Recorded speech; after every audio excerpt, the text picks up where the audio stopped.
Por segundo año consecutivo me toca participar de la primera sesión inaugural de la Escuela de Formación Eugenio González Rojas y por segundo año consecutivo me toca reemplazar al panelista enfermo. Así que espero que salga una buena presentación más allá de la premura de la preparación. A ver, lo que voy a presentar el día de hoy es una mapa general de lo que algunos intelectuales han llamado o denominado el circuito extrainstitucional del poder, pero sobre todo con una pretensión de construir algunos observables de ciertas fuerzas sociales, particularmente los que mandan en el país, no tanto en una pretensión de hacer una suerte de revisión sistemática ni intelectual académica de estos grupos, sino que más bien contribuir para propiciar elementos para el análisis y para la acción justamente de fuerzas sociales que bregan por proyectos de transformación del orden social. Y justamente los que mandan, los que dominan, no solamente tienen la capacidad de ejercerlo, sino que además logran aparecer frente a la sociedad como los que legítimamente acceden a esas posiciones de poder. Aparecen como individuos, aparecen como personajes, aparecen como instituciones, pero muchas veces este entramado de poder que se arma en torno a este circuito, muchas veces aparece escondido, aparece sesgado. Y por lo menos los elementos que espero entregar durante estos breves minutos es justamente eso, que ustedes tengan capacidad para observar sobre todo a fuerzas sociales organizadas, al punto que yo diría organizadas como clases sociales, pero que frente a la sociedad no aparecen como tales. Entonces sabemos de las fuerzas sociales estudiantiles, de las fuerzas sociales de los trabajadores, de los movimientos de profesionales, de los movimientos de pobladores y los empresarios, por ejemplo, los tecnócratas, los centros de pensamiento, los medios de comunicación, muchas veces aparecen como individualidades, como personajes. Cuando al menos lo que pretendo mostrar durante esta exposición es que justamente si hay un grupo o hay unos grupos que tienen una enorme capacidad de organización y que tienen una capacidad brutal de ejercerle una dirección a la sociedad chilena, son precisamente estos grupos. De ahí que un poco la perspectiva sea justamente abrirnos a una discusión que hoy además creo yo que tiene mucho más sentido que hace quizás 20 o 30 años atrás. Y por lo siguiente, hoy se habla, de hecho uno observa la gran mayoría de datos, de encuestas, de diagnósticos de los analistas, que es que avanzamos a una suerte de crisis institucional del sistema político chileno. Los partidos, el gobierno, el Congreso, los parlamentarios, los tribunales de justicia, aparecen hoy frente a la sociedad como altamente deslegitimados. Y a partir de ello pareciera que se abren enormes cauces, enormes grietas en el sistema de poder que han llevado a muchos intelectuales a suponer que estamos a puertas de una suerte de caída del modelo, de una suerte de crisis pre-revolucionaria, de una suerte de momento en donde las fuerzas sociales subalternas lo único que tienen que hacer es avanzar y terminar de derribar ese orden de poder. Y por alguna razón particular, que no muchas veces se sabe explicar, el orden social sigue más vigente que nunca. El orden social sigue funcionando, el capitalismo sigue desarrollándose,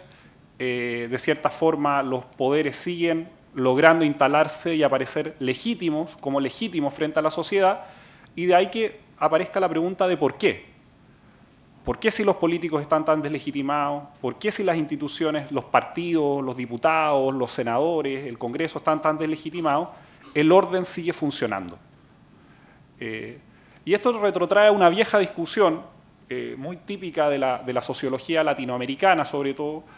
que plantea la idea de que, sobre todo en los países subdesarrollados, como los que se desenvuelven en América Latina, hay una tensión muy fuerte entre lo que se llama el circuito formal del poder, las instituciones, la Constitución, la República, que está descrita como una suerte de ideario republicano liberal, y básicamente todas las constituciones se van a declarar así, versus lo que se denomina la estructura real del poder, que en algunos momentos históricos coincide y por lo tanto el centro de poder real y el centro de poder formal tienden a ser el mismo,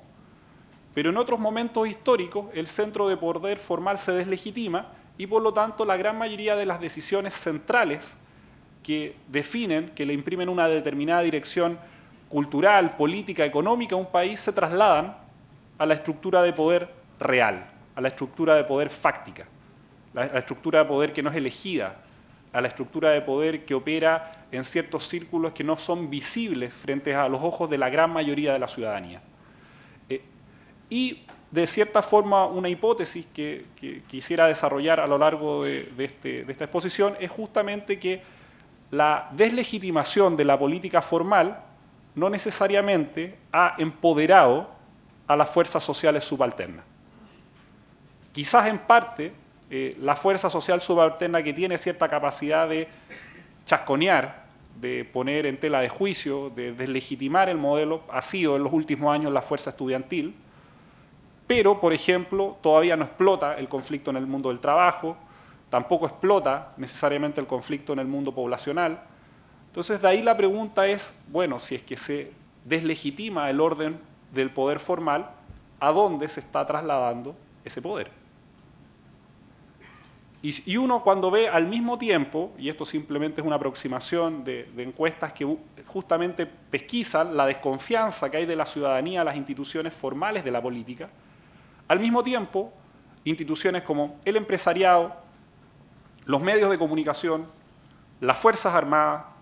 las iglesias y el propio movimiento estudiantil aparecen con niveles de confianza mucho mayores. Lo cual abre una tremenda paradoja, porque de cierta forma la ciudadanía empieza a otorgarle más confianza a instituciones que no necesariamente pasan por los mecanismos democráticos de elección, son generalmente instituciones cerradas, son instituciones que no necesariamente tienen un acceso democrático a los puestos que ejercen autoridad, y por lo tanto lo que empieza a ocurrir en el sistema de poder real de la sociedad chilena es que muchas de las tomas de decisiones empiezan a trasladarse a estos espacios. De ahí la necesidad de poder observarlos y poder, lo que en algún momento se llamaba construir una suerte de teatro de operaciones, un mapa de del poder real de la sociedad a partir del cual fuerzas sociales subalternas pueden orientar su acción también. Entonces, de aquí de lo que se trata es justamente de entregar elementos que permitan no solamente que ustedes puedan observar lo que pasa a nivel de las instituciones políticas formales, sobre todo en un contexto en el cual esas instituciones políticas formales deciden menos que los que decidían, por ejemplo, cuando se inicia la política de la transición, donde las estructuras de partidos, la democracia cristiana, el Partido Socialista, los partidos de la derecha, tenían una enorme capacidad de operar acuerdos, pactos, desarticulación en la sociedad chilena. Entonces, de ahí que el enfoque que buscamos abordar hoy día es justamente tratar de caracterizar a esa fuerza, pero desde el presente. Esta no va a ser una revisión histórica del empresariado chileno, ni una revisión histórica de la iglesia chilena, sino que más bien me gustaría comenzar desde el presente. Hoy, de hecho, sin ir más lejos, en una entrevista, en La Tercera, que se le hacía al ministro de Energía, Máximo Pacheco, Mate, planteaba que el Estado tenía que intervenir en la política energética, por un lado. Y por el otro, que había que introducir competencia en el sistema energético chileno. Está la idea de que más Estado sería de cierta forma una manera, una estrategia de desarrollo del sistema de la sociedad chilena para enfrentar el mercado y el neoliberalismo, y por lo tanto cualquier bandera que promulgue más Estado pareciera que está en contra del modelo neoliberal de mercado. Y por otra, el mismo ministro de Energía supone que hay que introducirle competencia a un sistema que se supone que es el campeón de la competencia, como era el neoliberalismo. Vaya enredo. O sea, por un lado, bien ministro, más Estado, entonces salgamos a enfrentar al mercado, y por otro, ese mismo ministro tiene que plantear la necesidad de que el Estado abra la competencia. Entonces, de aquí quiero introducir otro tema que me parece central a la hora de entender cómo funciona el circuito extrainstitucional del poder, es que el ideario neoliberal ha construido la idea de que la sociedad chilena funciona con prescindencia del Estado, al punto que el mundo subalterno termina como construir la bandera de más Estado como una bandera antineoliberal, cuando no necesariamente lo es. Y segundo, que la demanda por más Estado o el neoliberalismo ha requerido en muchos ámbitos del desarrollo económico y político del propio Estado. Vamos a ver que, de cierta forma, no es que no haya Estado en el neoliberalismo chileno. Más bien lo que hay es acceso de ciertas fuerzas sociales al Estado, mientras que a las otras se les veta. Voy a poner un solo ejemplo. Pasa el caso Cascadas, el año pasado. Voy a trabajar un poco ese caso para explicar algunos elementos de cómo se movieron las fuerzas, el circuito extrainstitucional de poder, y tiene que venir el Estado a regular los excesos del capitalismo chileno. Se produce el estallido del caso La Polar y tiene que venir el Estado a regular los excesos de la libre competencia. Pero al mismo tiempo, los pescadores artesanales, que requieren simplemente de pasar de un bono de alimentación de 2.500 a 3.500 pesos, 4.000 pesos, y para los cuales el Estado responde, ese es un problema entre privados. Y muy a última hora, porque se puso en entredicho el sistema primario exportador chileno y los millones y millones de dólares que se perdían diariamente, el Estado finalmente interviene. Pero lo que voy es que de facto algunas fuerzas sociales, como por ejemplo el empresariado, cuando tienen disputas las dirimen con más regulación estatal, en cambio otras, como las fuerzas sociales subalternas de los trabajadores, a partir de un conflicto que ellos también tienen, no tienen acceso a regulacionismo estatal. Por lo tanto, el problema no es, la tensión fundamental en el neoliberalismo no es Estado sí o Estado no, sino que qué fuerzas sociales tienen acceso a este Estado y qué tipo de acción estatal sería propiamente neoliberal de otra que más bien podría ser antineoliberal o antisubsidiaria. De ahí que al menos me interesa dejar de principio claro que no es cierto que en Chile no haya acción estatal que intervenga en la sociedad y en la economía, sino que más bien para algunos grupos sociales está vedado y para otros no. Y segundo, que no necesariamente más Estado es menos neoliberalismo. Entonces, dicho eso, voy a tratar de partir el día de hoy con un conflicto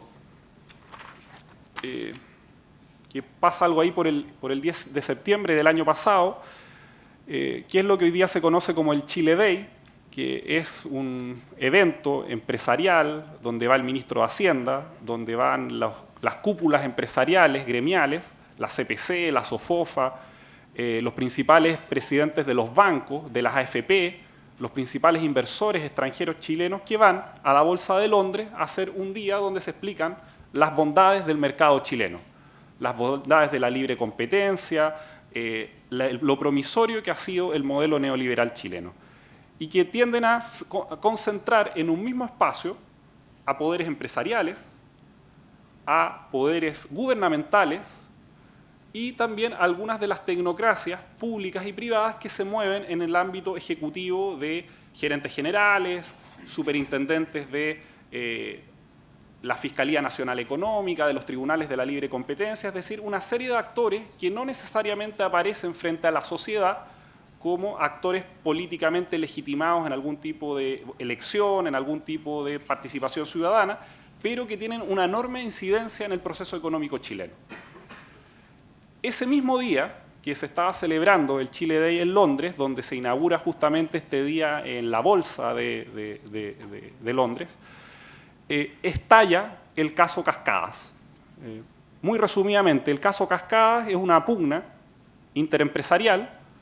entre uno de los principales beneficiarios de las privatizaciones chilenas en la década del 80, Julio Ponce Lerú, que es ex yerno de Pinochet, y se le acusa de haber hecho movimientos accionarios totalmente fuera de los rangos del mercado, habiendo ilógicamente comprado acciones muy caras para después haberlas vendido muy baratas. Cuestión que transgrede cualquier lógica de mercado. pero a partir de lo cual él accedía a una posición monopólica dentro de la propia empresa. Era una estrategia empresarial para hacerse el control de Sokimich, la empresa del litio chileno. A partir de eso intervienen actores como la Fiscalía Nacional Económica, el Tribunal de la Libre Competencia, interviene el propio ministro del Interior y le reclaman desde las distintas instituciones económicas internacionales que se estaba afectando la imagen país, que el hecho de tener un empresariado tan reñido con las prácticas de la libre competencia, es decir, un empresariado que evitaba participar de la libre competencia del capitalismo chileno, afectaba la imagen exitosa que tiene el modelo económico a nivel internacional. ¿Y esto qué significaba? Que los inversores extranjeros iban a empezar a tener preocupaciones de saber si podían invertir o no. Las propias AFP, que son otro actor que empieza a reclamar porque tienen invertidos los fondos de pensiones de todos los trabajadores en ese tipo de empresas, empiezan a verse afectados por este comportamiento anti-libre competencia de los propios empresarios. Y a partir de ello se instala un debate respecto de cómo estaba funcionando el capitalismo chileno. Y aquí me interesaría mostrar cómo empiezan a funcionar algunos de estos actores de lo que he denominado el circuito extrainstitucional del poder y que, al menos a nivel empresarial, uno diría que está conformado por los grandes empresarios, por el gran empresariado, tanto representado por sus principales liderazgos económicos como también por sus representantes gremiales, la Cámara de la Producción y el Comercio, la SOFOFA, la Cámara,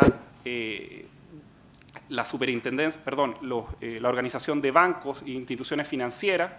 Entonces, por un lado, se instalan dos grandes actores empresariales, uno gremial y otro económico, que empiezan a reclamar de que si Chile quiere dar un salto en el desarrollo neoliberal, tiene que empezar a regular estos excesos de otro empresariado que parece que no está dispuesto a cambiar sus fórmulas de acumulación más bien rentistas. ¿Por qué explico esto? Porque tampoco el empresariado como fuerza social actúa de forma unívoca. No es un cuerpo homogéneo. Y en los últimos años se ha abierto una discusión en la cual ha participado parte del empresariado, parte de los poderes, por ejemplo, el Mercurio, la Tercera, algunos centros de pensamiento, el CEP, Libertad y Desarrollo, que empiezan a reclamar si es que el actual modelo de desarrollo vigente, cuya principal característica es que es altamente monopólico, donde prácticamente en cada ámbito de la economía hay uno, dos o máximo tres competidores, va a permitir seguir los patrones de desarrollo que se han venido sosteniendo en los últimos años. Ustedes pueden decir, bueno, ¿y eso qué le interesa a las fuerzas sociales subalternas? ¿Ese es un problema a los empresarios? ¿Ese es un problema a lo mejor? ¿Qué tiene que ver eso con la educación, con las reformas? Si al final todo eso tiene que caer. Bueno, es que dependiendo de qué fracciones empresariales y a partir de qué orientación le quieren imprimir al modelo de desarrollo chileno, también se empiezan a estructurar las fuerzas sociales subalternas y sus discursos y sus prácticas y sus acciones. No da lo mismo tener en el liderazgo empresarial a fuerzas empresariales como los MATE, como los Ponce Lerú, que más bien han usufructuado de lo que Marx denominaba formas de acumulación por desposesión, básicamente choreo, acumulación pirata, que los tipos apuestan a una posición monopólica en donde pueden imponer precios, donde pueden imponer valores de compras a la pequeña empresa, donde pueden coludirse y acordar precios para la población, donde pueden decirle a la población que va a tener tarjetas de crédito y que se endeude, no importa, total, después vemos cómo paga. Esa forma que ha sido característica de una parte importante del empresariado chileno de cómo acumula, empieza a ser puesta en entredicho por algunos actores económicos internacionales que empiezan a decir, bueno, si esas son las prácticas de acumulación chilena, vamos a dudar si invertimos en el país, porque no estamos seguros si el día de mañana estamos colocando acciones en la Polar, después nos digas que en realidad sus fondos de deuda no lo eran y por lo tanto la acción no valía 2.000 pesos, sino que vale 200. Nadie va a estar dispuesto a invertir si ese es el patrón de acumulación rentista del empresariado chileno. Pero también desde dentro, por ejemplo, los actores como las AFP empiezan a reclamar, y por otro también otra fracción del empresariado, que no es la que se forma durante los 80, no son las primeras, no son los Mate, los Angelini, sino que son más bien empresarios que empiezan a repuntar en los 90, como pueden ser, por ejemplo, un Polman, un Luxig, un Sayek, que parecen ser como hoy día los empresarios más de moda, pero que no vienen de esa vieja extracción oligárquico-rentista que se configura con las privatizaciones en la década de los 80, que empieza a bregar por una nueva conducción empresarial. Entonces, esto efectivamente opera, o sea, es muy distinto tener un empresariado absolutamente cerrado al diálogo, a la interacción con fuerzas sociales subalternas y que de pronto se abran a una reforma tributaria o una reforma educacional para asegurar gobernabilidad, de otros que simplemente se opongan y apuesten a la desarticulación, al conflicto, a desconocer al resto de las fuerzas sociales subalternas. Entonces, de ahí que valga la pena observar cómo se comporta. Y esas fuerzas empresariales que se han expresado y que se han proyectado en Chile gracias a esa posición monopólica o oligopólica que alcanzan en los 80 y también en los 90, empieza a dar ciertos frutos hacia afuera también. Sobre todo en la década de los 2000, varios de los grupos empresariales más importantes empiezan un proceso en el cual el mercado chileno les quedó chico. Básicamente les quedó chico. Y se empiezan a internacionalizar. Salen a comprarse Perú, salen a comprarse Colombia, salen a invertir y compiten con los capitales brasileños, con los capitales argentinos, se compran laboratorios en Vietnam, en Estados Unidos, se compran minas de carbón, de cobre, también en los propios Estados Unidos. Es decir, se empieza a conformar un empresario que empieza a salir a competir al mundo. Lo cual uno dice, bueno, sí, ¿y eso qué? Bueno, es que nunca en la historia chilena, al menos hasta la década del 2000, o sea, en los 100 años del siglo XX, había habido un empresariado que fuera capaz no solamente de imponerse internamente, sino que por otro lado empezar a salir a competir al mundo. Y eso empieza a configurar una lógica empresarial que se tiene que despojar cada vez del legado dictatorial y de las formas de acumulación empresarial dictatoriales. Entonces, se empieza a abrir un cisma en las fuerzas empresariales que abre un debate que empieza a tensionar toda la estructura de poder fáctica de este país. Y que eso es lo que me quiero detener un poco ahora. Por un lado, esta elección es la primera vez que aparece de forma tan explícita la participación de empresarios en distintos proyectos políticos que se expresan en las elecciones. Por un lado, los MATE van a tener un apoyo muy fuerte a la candidatura, primero de Goldberg, de Alamán y después de Evelyn Matei, pero hay un compromiso muy fuerte de defender el legado más rentista, oligárquico rentista, si ustedes quieren, de una fracción del empresariado chileno que tiene un peso importante. Detrás también, por ejemplo, están otros grupos que participan menos de la política, como los Angelini, por ejemplo, que nunca hacen una participación tan explícita. Y se empieza ahí a configurar un vínculo, o se refuerza un vínculo empresarial, con medio de comunicación incluido el Mercurio, con un golpe interno en el Centro de Estudios Públicos, que es financiado principalmente por MATE, porque ya el Centro de Estudios Públicos deja de ser ese espacio de confluencia del circuito extrainstitucional del poder y se le empieza a reclamar que tenga una adhesión mucho más tipo libertad y desarrollo, de apoyo al régimen neoliberal. Y ahí se empieza a configurar un entramado que incorpora grupos empresariales, grupos políticos, partidos, centros de pensamiento. Por otro, empieza a aparecer muy fuerte la irrupción de los LUCSIC, ya no como grupo económico, sino que como grupo de poder, que además de tener una diversificación en sus inversiones, en minería, en navieros, se compra un canal de televisión, intenta comprarse un diario también y no le resulta, empieza a hacer un centro de estudios, República, que tiene no sé cuántas ideas país, muchos de sus gerentes y de sus participantes acceden a puestos de gobierno, y también desembarca en el otro conglomerado, Nueva Mayoría, y empieza también a incidir, a bregar por una orientación en el modelo de desarrollo neoliberal chileno. Ese también es un flanco que se abre con otro entramado también de poder que incluye grupos empresariales, incluye tecnocracias que vienen del mundo privado público, los Izaguirre, los Cortázar, los de Gregorio, que no solamente han sido destacados ministros de otros gobiernos de la Concertación, sino que también han sido destacados gerentes, directores de empresas privadas, Y de ahí esta idea de grupos empresariales y tecnocracias, estos altos ejecutivos públicos, privados, que participan de un gobierno en un ministerio y que al otro gobierno se cambian y son gerentes generales de alguna empresa, y por lo tanto empieza ahí a producirse un intercambio de redes de poder muy fuerte, e incluso llega a haber un apoyo explícito de otro grupo empresarial muy emergente, como es el grupo SAYEC, que es dueño de SMU, de los supermercados Unimark, de Corbanca, que intenta también un canal de televisión al tratar de comprarse BTR, con La Tercera, y tratan de desembarcar en el PRO. Y por lo tanto apuestan a que su proyección empresarial se va a dar por la proyección del liderazgo de MEO. Esto no es que no ocurriera hace 20 años atrás. Siempre el empresariado ha puesto inversiones en distintas canastas y había financiado a los distintos grupos políticos, y de hecho bien salomónicamente, un poco para alianza, un poco para concertación, y eso había sido un modus operandi relativamente sistemático. Pero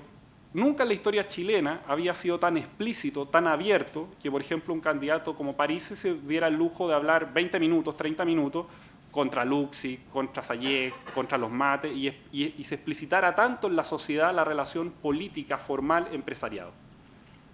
Ese es un fenómeno nuevo, por lo menos acá en Chile. Y eso empieza a proyectar también el enorme peso que empiezan a tener los distintos grupos empresariales un poco más diversificados respecto a la política. Uno que insisto, es un grupo empresarial más tradicional, que viene desde los 80 con la dictadura y que busca apostar a una defensa cerrada del neoliberalismo, del Estado subsidiario y también de los modos de acumulación por desposesión, y por lo tanto se resiste a la competencia. Otros que son más emergentes, como pueden ser los Luxic o los SAYEC, que intentan imprimirle una nueva dirección, si ustedes quieren, más productivista o más de competencia, yo diría, en la lógica neoliberal, y por lo tanto bregan, por un lado, por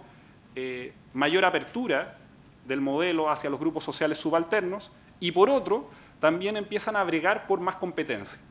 Son empresarios que le tienen menos miedo a la competencia. Son empresarios que están dispuestos a competir en el mercado. Y por lo tanto eso también le empieza a imprimir un sello, si es que esa fracción se empieza a imponer, que este momento es una pelea abierta, respecto a el tipo de proyectos políticos, proyectos de desarrollo, proyectos de reformas que se pueden abrir en el ciclo político que se inicia en Chile en estos años y en los próximos. Entonces, esto, insisto, no es para hacer una defensa que ahora, bueno, se está conformando un empresariado más bueno, más abierto, y otro que era más malo y que además está vinculado a Pinochet, entonces defendamos a unos para oponernos a los otros. Lo que estoy planteando es que en la medida que uno se está proyectando, y ustedes como fuerzas estudiantiles o como grupos políticos emergentes se están proyectando, no solamente a una discusión sectorial, no solamente a ver qué empresarios están vinculados con la educación, que es hasta donde quizás los análisis llegan de las fuerzas políticas estudiantiles, sino que cómo se empiezan a configurar los liderazgos que le van a imprimir o no un sello de cambio, y qué significa eso, cambio, en el modelo chileno, creo que les permite perfilar una dirección al proceso en el cual están insertos distintos.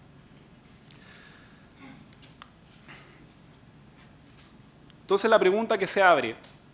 ¿estamos a puertas de un cambio en el patrón de acumulación neoliberal chileno? ¿Cuáles son las fuerzas que están participando? ¿Y qué derivas políticas tienen esos cambios que se están produciendo? Yo diría lo siguiente, se ha abierto un debate fuerte en el circuito extrainstitucional del poder respecto a la orientación más gruesa que tiene el neoliberalismo chileno. No en una lógica antineoliberal ni antisubsidiaria, sino que se discute efectivamente la necesidad de incorporar mayores niveles de competencia y mayores niveles de regulación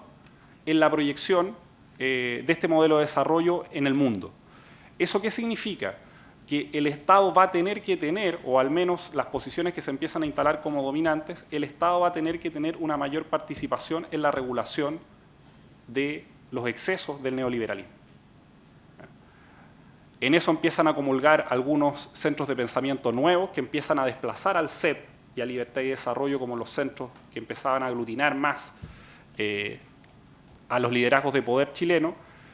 en eso empiezan a haber ciertas confluencias de ciertas élites tecnocráticas, como pueden ser, por ejemplo, un ministro de Energía, como Máximo Pacheco, como un ministro de Educación, como Izaguirre, que tienen una relación público-privada muy fuerte y que se han movido en este circuito de forma muy explícita, en donde puede hacer que el capitalismo chileno requiera de un mayor regulacionismo. Y aquí es donde vienen las confusiones, porque a partir de eso, de que el neoliberalismo requiere mayores regulaciones, es decir, que el Estado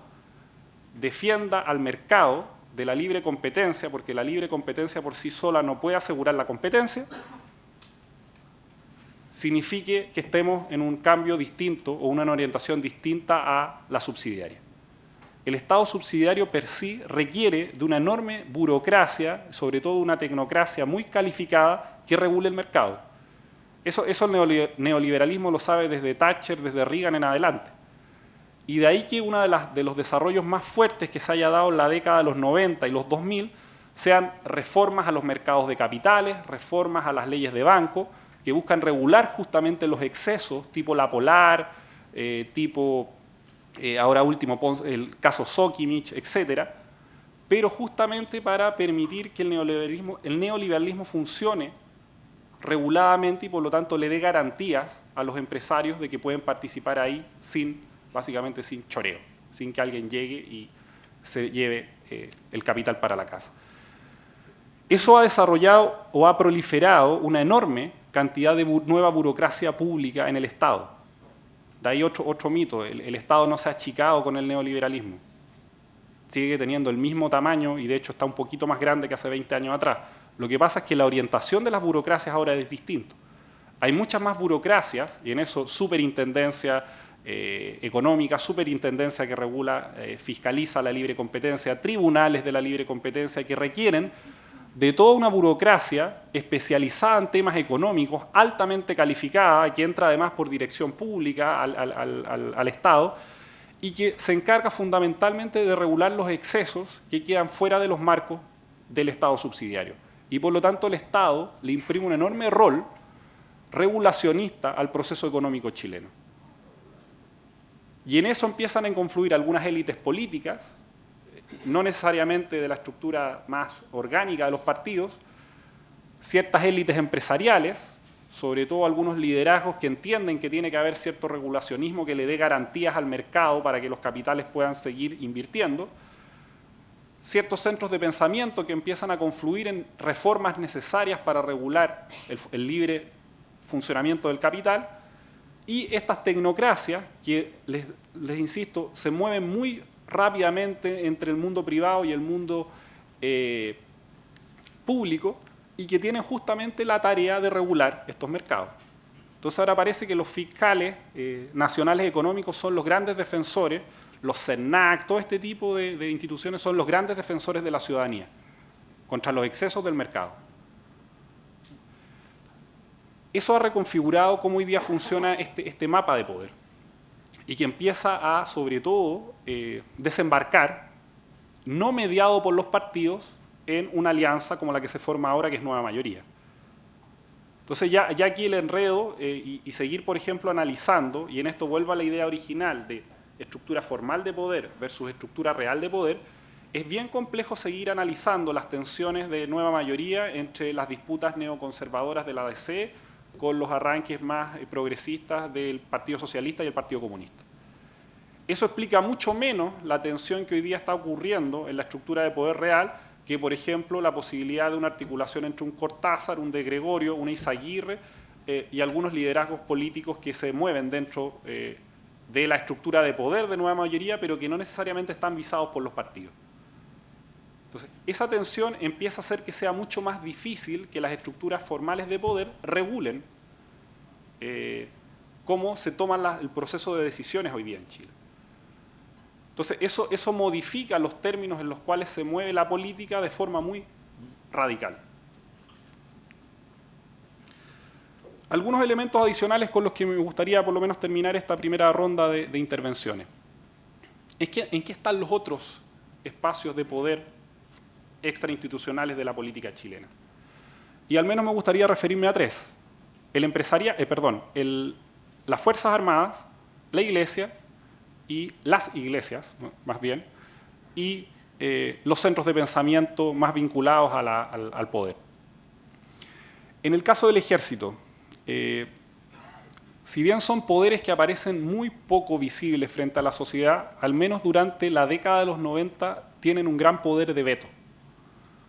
Un gran poder de veto que más o menos es conocido, que buscaba garantizar que la retirada de los militares de la política formal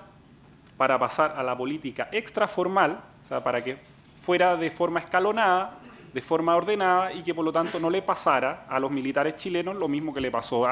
en Argentina, en Brasil y en otros países donde después de las transiciones a la democracia los militares terminan en un desfile de tribunales. Eso en Chile se veta a partir de una de las cláusulas del Pacto de la Transición, pero durante toda la década de los 90, y yo diría que hasta el gobierno de Lagos, operan como un poder fáctico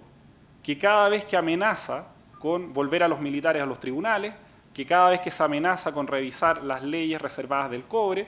que cada vez que se amenaza las prerrogativas que tienen los militares respecto a sus retiros, etcétera, fueran tocados, se iniciaban ejercicios de enlace, boinazos y cualquier otro tipo de ejercicio militar que pusiera en aviso que si se tocaban los términos de la transición para los militares como grupo corporativo de interés, no pensando en los militares como los defensores del ideario neoliberal en términos económicos u de otro tipo, netamente como un grupo fáctico de interés de poder, operó hasta por lo menos el año 2002, cuando Cheire, sobre todo, hace una gran reforma en el ejército, remueve a muchos de los uniformados que están vinculados, establece ciertas disculpas de perdón y se abre a la posibilidad que militares pasaran a ser enjuiciados.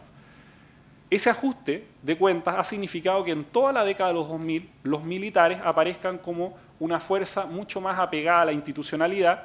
y que, por ejemplo, cuando se haya cerrado estos penales resort que tenían los militares en Santiago, la institucionalidad militar no haya reaccionado. O sea, si Frei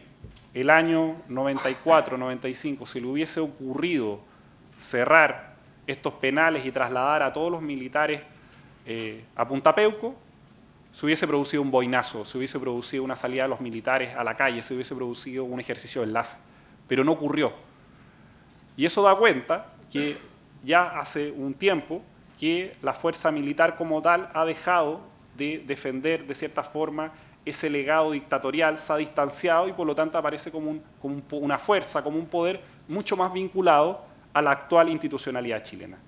Ese es un cambio que se ha producido y que yo creo que es muy nítido a partir de los intentos, sobre todo de Piñera, de liderar una embestida, un ajuste de cuentas contra la derecha más vinculada al golpe, y frente a la cual el ejército no reacciona corporativamente defendiendo a esos militares. Y creo que eso es un cambio interno importante. Y por lo tanto se readecua mucho más la institucionalidad militar con la institucionalidad civil. Respecto a las iglesias, también creo que hay cambios importantes. Durante toda la década del 70 y el 80, la dictadura militar aparece confrontada con la Iglesia Católica. Aparece confrontada básicamente porque es una iglesia muy vinculada a la cuestión social, es una iglesia que va a cumplir un rol importante en la defensa de los derechos humanos, la Vicaría de la Solidaridad, y por lo tanto, en la década de los 80, sobre todo la dictadura militar, apoya explícitamente a las iglesias evangélicas. Esa tremenda iglesia que está construida cuando uno llega a Santiago por Estación Central en el terminal de buses, bueno, es obra financiada justamente por la dictadura que busca relevar a las iglesias evangélicas para que encabecen de cierta forma el discurso valórico, moral que la Iglesia Católica ha dejado en un segundo lado en defensa de la cuestión social. Eso va a significar sobre todo después en los 90 un giro muy fuerte al interior de la Iglesia Católica que vuelve a los temas valóricos, dogmáticos, deja la cuestión social fuera, hay un reacomodo interno de poder en los distintos partidos de la Iglesia Católica donde van a tener mucha más fuerza Legionarios de Cristo, Opus Dei, Shenstein, todos los grupos más conservadores dentro de la Iglesia, en detrimento de otros que pierden peso y por lo tanto la Iglesia Católica en los 90 y en los 2000 se asume como una suerte del garante del conservadurismo valórico. Veta campañas de educación sexual en los colegios, veta cualquier posibilidad de regular ni siquiera aborto, estamos hablando del el solo el hecho del divorcio, recién se puede aprobar el 2005, etcétera. O sea, hay un enorme peso o recuperación de poder en los partidos, pero sobre todo en el circuito fáctico de poder de estos grupos conservadores, que además Iglesia se mueve a nivel, sobre todo, este giro valórico que tiene la Iglesia, la fuerza a volcarse a las universidades, a colegios, donde empieza a construir toda una suerte de camada conservadora culturalmente que empieza a ser como una suerte de poder de veto de cualquier reforma en una línea liberal en términos políticos. Ese giro muy fuerte, creo que en los últimos años se ha visto un poco cuestionado por los escándalos sexuales en los cuales se ha visto la Iglesia y que de cierta forma le restaron cierta legitimidad para pararse frente a la sociedad a hablar de temas valóricos. Pero inmediatamente, como el poder fáctico sigue operando, uno podría decir, bueno, eso abre cancha para que emerja un discurso más liberal en términos políticos. Más bien son las iglesias evangélicas las que retoman la agenda valórica conservadora. Entonces, ¿quién amenaza electoralmente a Bachelet en las últimas elecciones o a Matei? La iglesia evangélica, que dice, bueno, vamos a estar observando si van a legislar en pro del aborto, si van a legislar en pro de la unión matrimonial entre personas de distinto sexo o igual sexo, vamos a estar observándolo. Y además que la fuerza evangélica, que es mucho más disciplinada que la fuerza católica, puede imponerse electoralmente y por lo tanto puede incidir en el proceso político como un poder fáctico. De hecho, hace un tiempo atrás los evangélicos ganaban elecciones en federaciones. Eran bastante disciplinados. En Concepción, de hecho, ganaron varias veces la Federación de Concepción. Entonces, el punto es que yo diría que hay una reinstalación de la Iglesia Católica como un poder fáctico, pero en una línea sobre todo valórica, una arremetida muy fuerte de las iglesias evangélicas, y sobre las iglesias un botón más. No es casual que hayan puesto a Monseñor Esati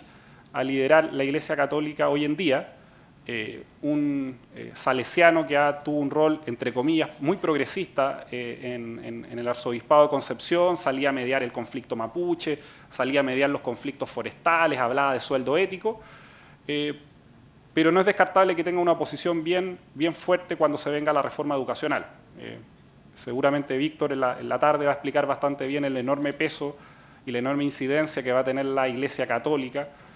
para oponerse como poder fáctico a las reformas educacionales, porque es una de sus principales fuentes de financiamiento hoy en día, ya que los curitas van a la baja, el diezmo va a la baja, y en gran medida se financian por ahí. Entonces es muy probable que ejerzan un enorme poder, y además encarnado en una figura que frente a comparado, por ejemplo, a un no tan progresista Errázuriz y a un menos progresista Cardenal Medina, aparezca probablemente como un liderazgo progresista que defiende ciertos intereses educacionales de la Iglesia. Entonces, ahí va a haber una pelea importante para la cual creo que es bueno que ustedes también estén preparados. Finalmente, con los centros de pensamiento, creo que también hay un giro importante en términos de los centros de pensamiento que hoy día ejercen cierto poder en la sociedad, pero también del papel que juegan los centros de pensamiento hoy en día. Hace, por lo menos en los últimos 15, 20 años, principalmente el Centro de Estudios Públicos fue el gran espacio de confluencia de los poderes fácticos chilenos. No hubo ninguna ley, o prácticamente ninguna ley, que en Chile se aprobara sin que fuese previamente discutida por cierta tecnocracia intelectual de los centros de estudio, los grupos empresariales, ciertos liderazgos políticos de la concertación, ciertos liderazgos políticos de la derecha, algunos grupos de interés particulares, dependiendo de cuál fuera la reforma, y por lo tanto, una vez que salía cocinada del Centro de Estudios Públicos, se aprobaba en el Parlamento. Por supuesto, espacios que no tienen ningún tipo de control ciudadano, ningún tipo de acceso de la ciudadanía a ese tipo de instancias no institucionales, pero a partir de las cuales después se aparecía frente a una reforma como una suerte de gran consenso nacional. Entonces, aparecían los empresarios apoyando la reforma, aparecían ciertos líderes políticos apoyando la reforma, ciertos intereses corporativos apoyando la reforma, y uno decía, bueno, ¿de dónde de pronto se bajaron con una reforma que se discute en 2 semanas y todos estaban de acuerdo? Bueno, porque el circuito extrainstitucional operaba así, en instancias no formales, absolutamente alejadas de la deliberación y el conocimiento ciudadano, pero a partir de los cuales ejercían una enorme capacidad de mediar entre distintas fuerzas sociales que podían tener conflictos posteriormente en el Parlamento. Vean, toda esta lógica republicana de que la República está representada mediante el voto en el Parlamento y que es el espacio de deliberación ciudadana donde están representados los intereses, como que se nos viene un poquito abajo cuando hay otra instancia de no deliberativa, no ciudadana, que finalmente es la que termina tomando las decisiones de las reformas de ley. Y por otro, Libertad y Desarrollo, que era una suerte de brazo intelectual de la UDI, que siempre jugó a operar como una producción del ideario, una producción académica del ideario UDI, al punto que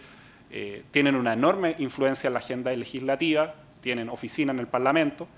e inciden desde ahí en las reformas que se podrían hacer eventuales para una dirección u otra. Esos centros de pensamiento, a partir de este ajuste que señalaba al principio de los grupos empresariales, ha quedado un poco en tela de juicio. Aparecen otras instancias, por ejemplo, como Res Pública, otras instancias, que es el grupo intelectual asociado a los LUCSIC, aparecen otras instancias como Espacio Público, que es un espacio asociado a Velasco y otros economistas de corte neoliberal, un poco más soft, pero la diferencia es que hoy este tipo de instancias, no electivas, centros de pensamiento que de cierta forma buscan incidir en la agenda pública,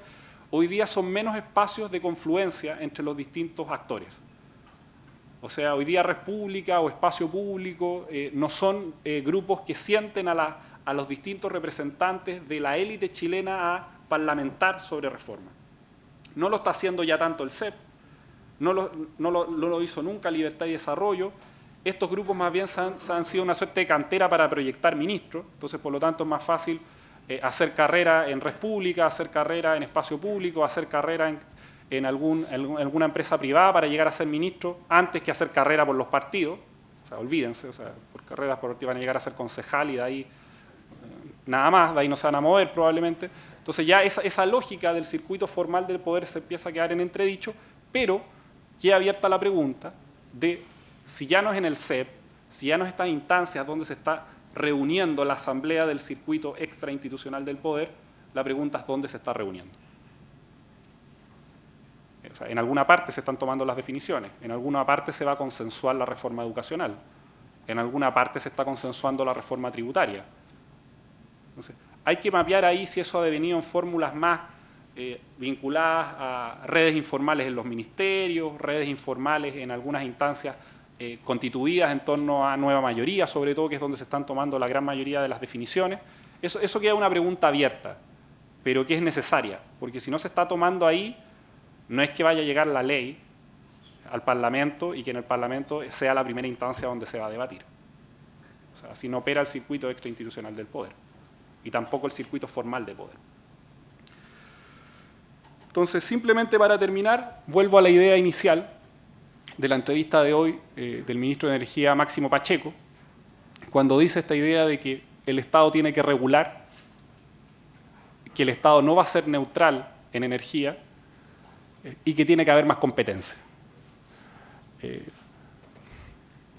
Vuelvo a esta idea, si uno le colocara ese puro terminito a la reforma educacional, hay que regular el modelo educacional,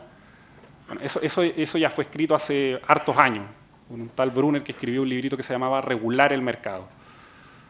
A lo que voy es que regular no es ninguna bandera de reformas en un sentido antineoliberal. ¿Regular qué? ¿Regular a quiénes? ¿Regular a qué actores? Y va a haber mucha confusión hoy día a partir de esa palabrita, regular, y que el Estado intervenga. El Estado ya interviene hace 20 años, hace, diría, 40 años de neoliberalismo que interviene, intervino en la ley de bancos, intervino en las crisis financieras, ha intervenido en las reformas actuales, y por lo tanto que el Estado intervenga no es sinónimo de menos neoliberalismo ni menos Estado subsidiario. Es la forma en la cual ha operado por 40 años el neoliberalismo chileno y del cual se han beneficiado principalmente este circuito extrainstitucional del poder que trataba de graficárselo en la exposición. Gracias.